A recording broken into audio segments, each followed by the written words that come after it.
자, 그래서 이제 컨셉 스테이션을 한번 보여드리면, 지금 일단 뭐 소프트웨어는 이렇게 필요한 영역에 대해 가지고 위성 사진하고 이제 수치 지도 가지고 이렇게 팀 파일을 만들게 돼요. 그래서 지역 모델링을, 현황 모델링을 다 하게 되고요. 그렇게 되면 이제 어디에 뭐가 있는지 다 알 수 있겠죠, 이렇게. 다만 여기서는 지금 일반 등고선하고 수치 지도상에 나와 있는 데이터를 기준으로 하다 보니까 위성 사진을 오버랩을 시키긴 했지만, 매핑을 시키긴 했지만, 등고선에 나와 있는 그 엘리베이션에 대한 내용으로밖에는 현황 모델링이 이루어지지는 않아요. 그러다 보니까 이런 지작물이라든지 건물에 대한 모델링은 안 되고, 이건 그냥 플랫한 모습으로밖에 보이는 건 없습니다. 이거 이제 모델링을 제대로 하기 위해서 드론 촬영이라는 걸 하게 되고, 드론 촬영을 하게 되면 이런 현황 모델링에 대한 부분이 다 제대로 올라와서 이제 현장을 안 가고도 우리가 이제 지작물에 대한 부분이라든지 이런 분석을 할 수 있겠죠. 그 파일을 이제 베이스로 해서 이 컨셉 스테이션으로 해서 할 수도 있고, 지금은 드론 촬영을 하지 않은 상태이기 때문에 수치 지도하고 위성 사진만 가지고 이렇게 지금 모델링을 했어요. 일단 전체적인 기본 모델링을 이렇게 쭉 해주고요. 도로 횡단 구성에서 이렇게 절토하고 성토가 어떻게 된다 정도는 다 확인해. 이런 부분은 지금 아까 말씀드린 것처럼 등고선에 의해서 땡겨오고 사진만 매핑을 해놓은 부분이라 현재는 울퉁불퉁하게 보이는데, 필요하다면 이런 부분도 재원만 있다면 모델링을 해버리면 다 얼마든지 활용할 수는 있어요. 그래서 지금 이런 부분은 지금 성토가 될 거고요. 이런 부분 이제 절토가 되겠죠. 그래서 요거는 지금 일단 기본 현황에 대해서 지금 만든 건데, 어떻게 활용했는지 한번 보여드리려고 해요. 이제 기본 선형에다가 이제 시나리오별로 이렇게 지금 정리를 할 수 있거든요. 그 중에서 이제 나들목을 이제 모델링 하는 부분들에 대해서 했는데, 일단 아까 기본 선형만 있는 데에서 나들목에 대한 걸 계략 모델링을 했어요. 이거는 말씀드린 것처럼 기본 설계를 위해 했던 부분이라 아주 디테일한 모델링까지 되는 부분은 아니에요. LOD 200 정도 수준까지 되는 거라서 그래도 계획 잡는 데는 전혀 문제는 없습니다. 진출입로라든지 어떤 지역에 지작물이 얼마나 영향을 미친다든지 이런 부분들을 다 검토할 수 있기 때문에 RC에 대한 계약도 어느 정도 다 할 수 있고요. 자, 그리고 이제 교량 쪽에서 이제 현재 제가 알기로는 BI 우리가 설계를 진행을 하면서도 그 교량에 대해서 비교안에 대한 모델링을 한 적은 없는 걸로 알고 있어요. 왜냐면 다들 지금 일반 11-3D나 랩이 쓰시고 오픈 시리즈에도 LOD 300 이상을 위한 소프트웨어를 사용하다 보니까 그거 하나 만드는데도 시간이 정말 오래 걸리거든요. 그런데 비교안까지 하나하나 다 만들기에는 시간 뭐 하루에 하나씩 만들어내고 이래야 되는데 이게 불가능했기 때문에 아마 현재까지 안 했다고 생각은 들어요. 그래서 이제 컨셉 스테이션이란 이런 소프트웨어를 쓰게 되면 뭐 하루에 한 3-4개도 만들 수는 있거든요. 그래서 이제 한번 보여드릴 겁니다. 자, 일단 여러가지 알이 있는데 최종으로 이제 선택된 걸 따로 해놨고요. 처음에 이제 제시안으로 했던 거 한번 보여드릴게요. 제시안으로 모델링 했던 부분들은 보면 이렇게 이런 교량, 여기서도 지금 보시면 하부 통과에 대해서 어떻게 되는지 거의 정확하게 알 수 있겠죠. 이렇게 되고 쭉 오면 이 하천에서도 어떻게 지나가는지도 충분히 확인을 할 수 있습니다. 그리고 이런 부분도 마찬가지고요. 특히 큰 하천 지나갈 때는 밑에 부채도로라든지 이런 부분들에 대한 간섭들이 많이 문제가 되거든요. 그래서 이런 부분들 어차피 이게 좌표 개념으로 다 들어간 거라 거의 정확하다고 보시면 돼요. 그래서 충분히 이제 유수 방향에 대한 부분도 다 확인할 수 있고요. 시점, 종점에 대한 위치도 명확하게 확인할 수 있습니다. 특히 이렇게 아주 크리티컬한 부분도 스큐까지 주면서 이렇게 확인을 해볼 수가 있어요. 이렇게 하니까 실질적인 교량 계획에 대해서는 가장 확실하게 지금 볼 수 있는 부분들이죠. 여긴 지금 지하차도에 대한 부분들인데 지하차도가 있고 여긴 복도했던 부분이라 복도를 이렇게 나타냈고요. 지하차도를 이제 한번 보여드리면 땅속으로 이제 이렇게 지나가고 있는 모습 보여집니다. 이렇게 참고로 이거 평면 선형에 대한 것도 뭐 RP나 RD 쓰시듯이 IP 잡고 R값 놓고 저희들이 직접 다 수정할 수 있는 부분이라 크게 어렵진 않습니다. 종단 역시 마찬가지고 VIP 값 다 저희들이 직접 확인해서 넣을 수 있어요. K 값이라든지 다 넣을 수 있고요.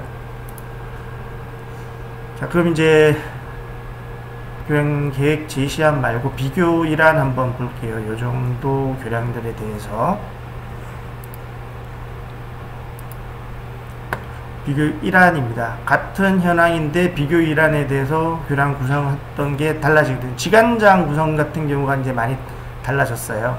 그래서 지금 이렇게 표현이 됐고요. 특히 이 큰 교량 중심으로 보시면 경관 구성이라든지 이런 게 좀 잘 보일 것 같아요. 지금 여기는 좀 넓게 이렇게 계획을 잡았거든요. 이제 비교 이안을 보시면 똑같은 상황에서 비교 이안은 경관장 구성이 이제 달라지고, 그죠? 다음 비교 4만을 보시면 이제 이 교량은 전체 통으로 넘어가는 이런 구조물로 계획을 한번 해보는 거죠. 그리고 V안 같은 경우, V 할 때 이제 나왔던 안들로만 별도로 이제 구성을 해보면 이제 거의 뭐 V에서도 이제 새로운 안들 많이 만들긴 했는데, 그래서 이제 이런 제시안, V안, 1안, 2안, 4안들을 다 고려해서 최종 안으로 저희들이 선택했던 걸 가지고 이제 만들게 되고, 이 계획을 가지고 교량에 대해서는 직접 모델링으로 들어가게 되고요. LOD 300 이상으로. 그 다음에 선형에 대해서는 선형 파일이 그대로 나가지기 때문에 이 선형 파일 가지고 11.3D나 오픈 로드 디자이너에서 직접 상세 모델링을 수행을 하면 되는 그런 부분들입니다. 그리고 이제 이런 각 대안별로 봤을 때도 전체 토공에 대한 공사비, 교량 같은 경우는 콘크리트죠. 콘크리트, 절토에 대한 부분, 이런 부분들을 우리 공사비도 여기서 바로 산출을 해버리면 돼요. 눌리면 시간이 오래 걸려서 지금 보여드리진 않을 건데, 하면 그 주요 토공량, 포장층 성토량, 뭐 이런 절토부 성토량, 그 다음에 콘크리트량, 이런 부분들이 다 수량으로 나오기 때문에 그 수량으로 공사비를 이제 레이트만 적용시키면 계략 공사비 거의 70~80% 정도 수준에 해당하는 공사비를 저희들 확인을 바로 할 수 있어요. 그래서 공사비에 대한 비교도 충분한 근거가 되게끔 할 수 있고요. 제가 BIM을 처음 시작했던 이유도 이제 V를 제가 계속 진행을 해오고 있었는데, V 할 때 이 대안에 대해서 그냥 막연하게 손으로만 이렇게 표현을 하고 이렇게 계획에 대해서 제시를 하게 되거든요.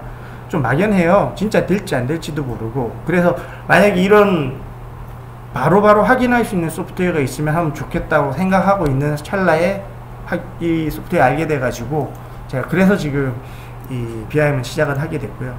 가장 확실하죠. 공사비도 확인할 수 있고 안에 대해서도 내가 원하면 바로바로 확인할 수 있으니까요. 뭐 참고로 기본적인 걸로만 한번 보여드리면, 이 노선이 있으면 내가 노선 여기 위치를 바꾸고 싶다, 바꾸면 돼요. 이렇게. 그럼 뭐 바로 거기에 따라서 지금 절속도가 다 만들어지는 거고요. 그다음 만약 여기서 종단을 바꾸고 싶으면 종단도 제가 IP 값 해서 조정하면 되고요. 거기에 따라서 절성토량도 바로 적용이 되기 때문에 공사비도 거의 70~80%에 해당하는 금액을 확인할 수 있고, 대안들에 대해서도 눈에 보이게 지작물이 어떻게 비해갈 수 있는지 등 이런 부분들도 바로 확인할 수 있는 그런 장점들이 있습니다. 그리고 이걸 이제 시각화 모델링으로 한번 넘겨보면,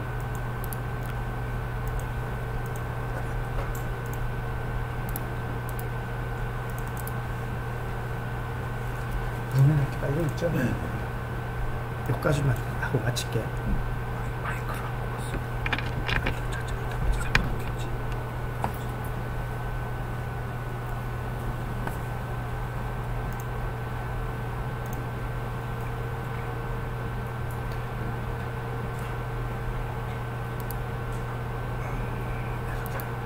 지금 여기 컨셉 같은 경우, 컨셉 스테이션 지금 보여드린 거는 이제 진짜 말 그대로 계획을 잡기 위한 소프트웨어였다면, 지금 보여드릴 거는 어디 누군가에게 보고를 할 때 아니면 민원이나 간원에 의해서 현장에 대해서 직접 보여주면서 설명을 하기에 가장 좋은 소프트웨어라고 보시면 돼요.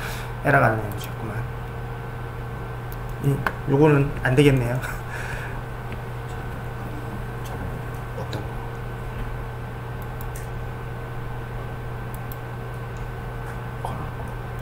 그럼 이사님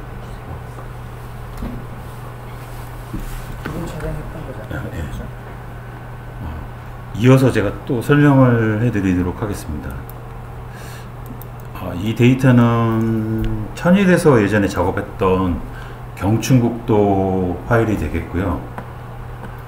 대상지가 일단 본선 연장이 33km였고, 그 다음에 저희가 수치지도랑 항공사진 작업한 게 46km에서 50몇 km 뭐 그 정도였었던 걸로 기억을 하고 있고요. 보시면은 전반적인 바운더리는 이렇게 되어 있고 중단도 이렇게 보여질 수가 있고요. 그리고 일단 이쪽 지역이 일단 산세나 뭐 그런 것들이 되게 좋게 나와요 가지고 꽤 괜찮은 데이터이고, 그리고 이 커다란 파일이 보시면은 되게 자연스럽게 움직이는 것도 확인하실 수가 있습니다. 노선대 검토하실 때는 제가 봤을 때는 가장 베스트가 아닐까 생각은 합니다. 이거랑 또 하나 보여드릴 거는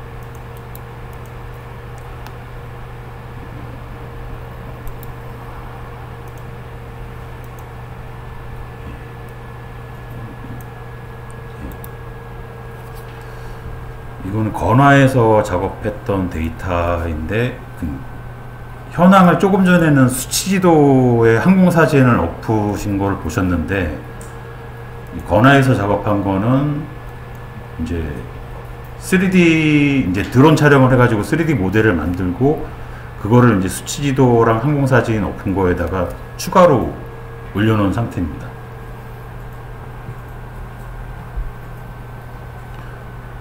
일단 그 드론으로 3D 모델 만들어 놓은 것 자체가 30기가가 넘기 때문에 약간 뭐 버벅거리는 거는 있을 수는 있는데, 보시면은 그러니까 일반적인 그 현황에서 보는 거랑은 틀리게 주변에 지작물들이 이제 제대로 보일 수 있다는 그런 장점과, 그 다음에 현재 시공 중인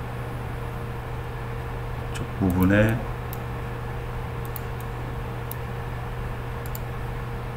이쪽에 보시면은 이제 여기까지가 현재 시공 중인 거고, 여기가 이제 새로 계획하는 그 노선이 되겠는데, 보시면은 좌표나 뭐 그런 것들이 정확하게 매칭된 거를 확인하실 수도 있습니다.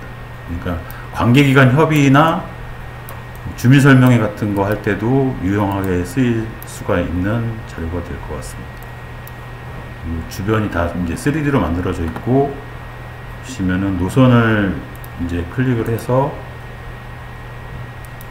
횡단면도를 보시면은 주변에 이제 현황 만들어져 있는 걸 전체 횡단을 다 보실 수가 있습니다. 이렇게 진행하는 거에 맞게 지작물이 어떻게 분포가 되어 있는지 횡단으로도 다 확인이 가능하신 거죠.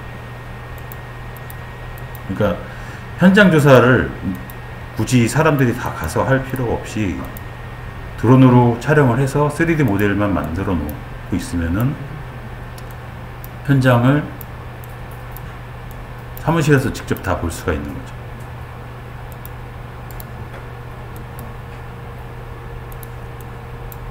그리고 건화에서 이제 데이터 정밀도를 높이기 위해서 이제 50m 높이에서 촬영을 한 데이터고요. 사진은 34,000장 정도를 찍어서 3D 모델을 만든 겁니다. 네.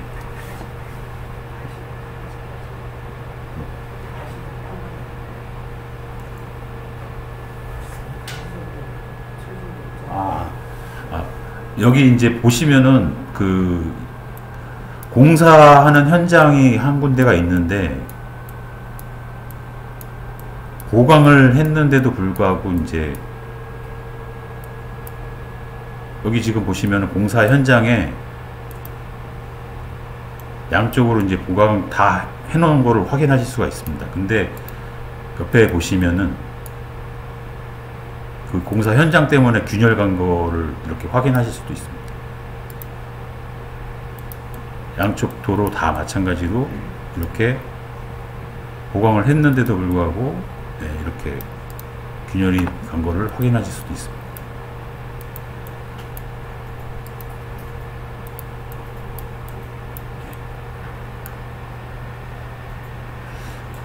이거를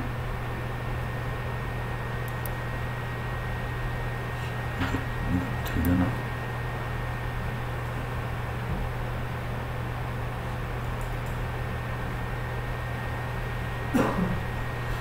이것도 안 되면 안 되는.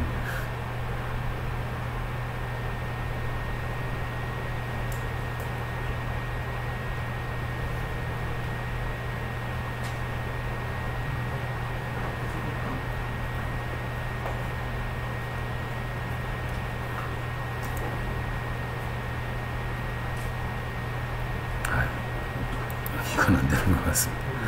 예. 일단은 여기까지만 하고 이제 실시설계 이제 대산당진 했던 자료를 보여드리도록 하겠습니다.